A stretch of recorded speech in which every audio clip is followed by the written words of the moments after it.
ন্যায্য দাবি নিয়ে বিকাশ ভবনের সামনে ধর্নায় বসে আছেন যোগ্য শিক্ষকরা। শুধু তাই নয়, 15 তারিখে পুলিশের হাতেও লাঠিচার্জ খেতে হয় বা আহত হন বহু শিক্ষক। তার পরের দিনকে একটি গণকনভেনশনের ডাক দেন শিক্ষকের তরফে।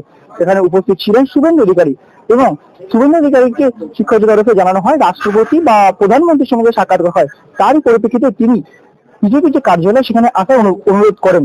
আজকে ইতিমধ্যে শিক্ষকদের তরফ থেকে বিজেপির যে কার্যালয় আছে সল্টলেকে সেখানে এসেছেন। আমাদের সঙ্গে আছেন ইন্দ্রজিৎ মন্ডল।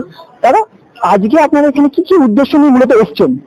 প্রথমত আমি বলি, আমি সংগ্রামী যৌথ মঞ্চের রাজ্য কমিটির সদস্য এবং কলকাতা জেলা কমিটির কনভেনার এবং 2016 প্যানেল এসএসসি মামলার বেশ কিছু পিটিশনার যারা সংগ্রামী যৌথ মঞ্চের উপরেই ভরসা রেখেছিলেন, তাদের পাশে ছিলাম আগে থেকেই, এখনো রয়েছি।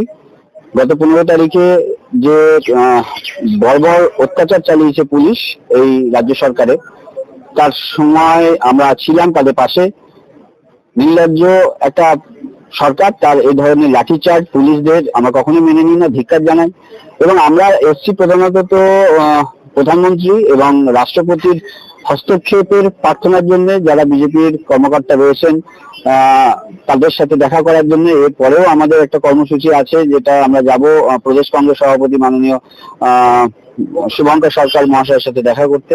কারণ আমরা মনে করি এই সরকার বিগত একটা বছর ধরে এই শিক্ষিত শ্রেণীর মানুষ যারা যোগ্য এবং যারা অযোগ্য ছিলেন তাদের তালিকা প্রকাশ করেননি এবং ওএমআর প্রকাশ করেননি, যার ফলে হাইকোর্ট থেকে শুরু করে সুপ্রিম কোর্ট পর্যন্ত এই মামলা গড়ায় এবং সেখানে পুরো প্যানেল ক্যান্সেল হয়।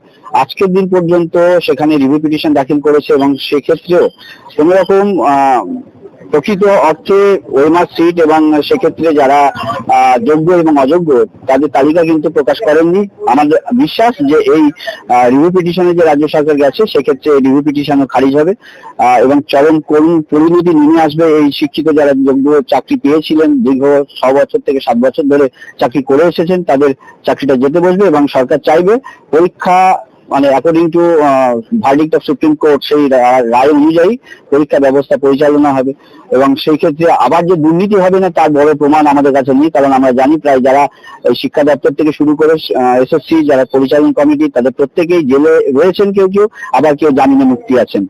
তো সেক্ষেত্রে আমরা চাই না যে পরীক্ষা ব্যবস্থাটা চলুক, প্রধানমন্ত্রী এবং রাষ্ট্রপতির হস্তক্ষেপের মাধ্যমে এদের ন্যায্য দাবিটা ফিরে পাক এবং এরা নিজেরা তাদের স্কুলে পৌঁছাক। রাজ্য সরকার প্রথম দিনকেই বলেছিলেন যে আস্থা রাখতে, মূলত মাননীয় মুখ্যমন্ত্রী নিজেদের ইন্ডিয়া থেকে বলেছেন আস্থা রাখতে। কোনোভাবে কি আস্থা রাখতে পারছে না? তার জন্যই কি?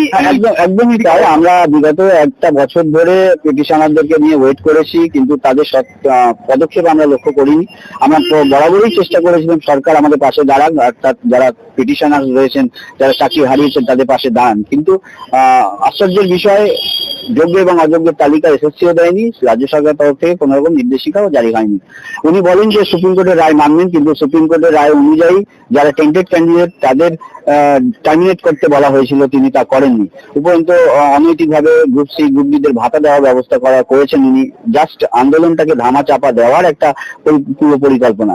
আমরা দেখুন, আমরা আমাদের কাছে রাজ্য সরকার তীব্র রাজ্য সরকার বিরোধী কোনো পদক্ষেপ আমরা না নিইনি এবং আমরা মনে করি যে অত্যন্ত প্রিয় স্নেহভাজন বিজেপি, সেটাও আমরা মনে করছি না। আমরা চাই যে এই 2014-16 প্যানেলে যারা যোগ্য শিক্ষক শিক্ষিকা শিক্ষাকর্মী রয়েছেন তারা যোগ্যতার সঙ্গে তারা স্কুলে ফিরে যাক, অন্তত যারা যোগ্যতার নিরিখে চাকরিটা পেয়েছে।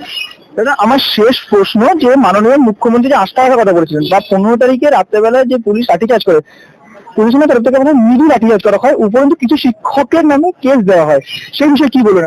সূত্রে আপনার নামেও মানে কেস আছে বা আপনার নামেও কিছু রেডি করা হয়, কি বলবেন?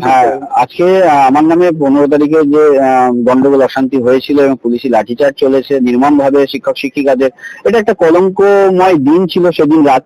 মানে শিক্ষক শিক্ষিকারা যেভাবে মাটিতে আঘাতপ্রাপ্ত হয়ে নিজেদের চিৎকার করছিলেন এবং অনেক প্রায় 25 জন হসপিটালাইজড হয়েছিলেন। তো এটা একটা নির্মম বর্বরতার পরিচয় পাওয়া যাচ্ছে, আমরা যেটা লক্ষ্য করেছি। সেক্ষেত্রে আমি ওদের পাশে ছিলাম। তারপরে জানেন যে দীর্ঘদিন ধরে সংগ্রামী যৌথ মঞ্চ সরকারের বিরোধিতা করে আসছে, সরকারের বিরোধিতা নয়, সরকারের দুর্নীতি সরকারের অনৈতিক সব নীতির বিরোধিতা করে এসছে। আমরা এখনো পাশে রয়েছি, তাদের যারা যোগ্যভাবে মেধা নিয়ে চাকরি পেয়েছেন তাদের পাশে রয়েছি। তাই কেস বড় কথা নয়, এরকম কেস অনেক এর আগেও দিয়েছেন, আগামী দিনেও দেবেন, এটা অভিপ্রেত। তাতে করে আমাদের কিছু যায় আসে না, বা আমি মনে করি এদের পাশে থাকাটা দরকার, একজন সাধারণ নাগরিক হিসাবে এবং একজন শুভবুদ্ধি সম্পন্ন মানুষ হিসাবে এদের পাশে থাকা দরকার, আমরা রয়েছি।